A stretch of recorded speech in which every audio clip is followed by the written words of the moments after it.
ముస్లింలకు కల్పించిన రిజర్వేషన్లను రద్దు చేస్తామంటున్న బీజేపీతో జత కట్టిన చంద్రబాబుకు రాబోయే ఎన్నికల్లో తగిన బుద్ధి చెప్పాలని కర్నూలు జిల్లా పత్తికొండ ఎమ్మెల్యే కంగాట శ్రీదేవి, ఎమ్మెల్సీ ఇషాక్ పిలుపునిచ్చారు. పత్తికొండ షాదిఖానాలో ముస్లిం సోదరులు ఏర్పాటు చేసిన ఆత్మీయ సమావేశానికి ముఖ్య అతిథులుగా వారు హాజరయ్యారు. రాబోయే ఎన్నికల్లో ఓటమి తప్పదని తెలుసుకున్న చంద్రబాబు కేసుల నుండి బయటపడేందుకే బీజేపీతో జత కట్టారని ఎమ్మెల్సీ ఇషాక్ ఎద్దేవా చేశారు. దివంగత వైఎస్ఆర్ ముస్లింలకు 4% రిజర్వేషన్లు కల్పిస్తే రాజకీయంగా ముస్లింలు ఎదుగుదలకు ముఖ్యమంత్రి జగనన్న కృషి చేస్తున్నారని ఎమ్మెల్యే శ్రీదేవి కొనియాడారు. జగనన్నతో ఒంటరిగా పోరాడలేక బీజేపీతో జత కట్టిన బాబుకి బుద్ధి చెప్పాలని, అలాగే పల్లెటూర్ల మొహమే చూడని పవన్ కళ్యాణ్కి ఎన్నికల్లో తగిన గుణపాఠం తప్పదని హెచ్చరించారు. పత్తికొండలో ఉర్దూ రెసిడెన్షియల్ పాఠశాల ఏర్పాటుతో పాటు ముస్లింల అవసరాలను తీర్చేందుకు కృషి చేస్తానని ఎమ్మెల్యే శ్రీదేవి హామీ ఇచ్చారు.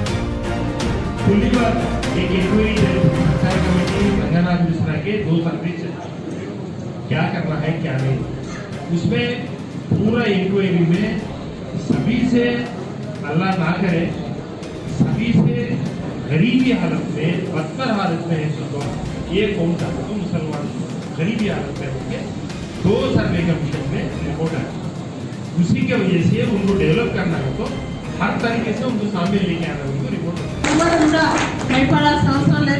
పత్తికొండ జెండా ఎగరేసే బాధ్యత మీ చేతుల్లో ఉంది. మరి జగన్ సీఎం రాష్ట్రం చేతుల్లో అందరిలో ఉంది కాబట్టి ఖచ్చితంగా మంచి మనసున్న వాళ్ళకి భగవంతుడు అల్లా మనకంతా ఆశీర్వాదం ఇస్తాడు.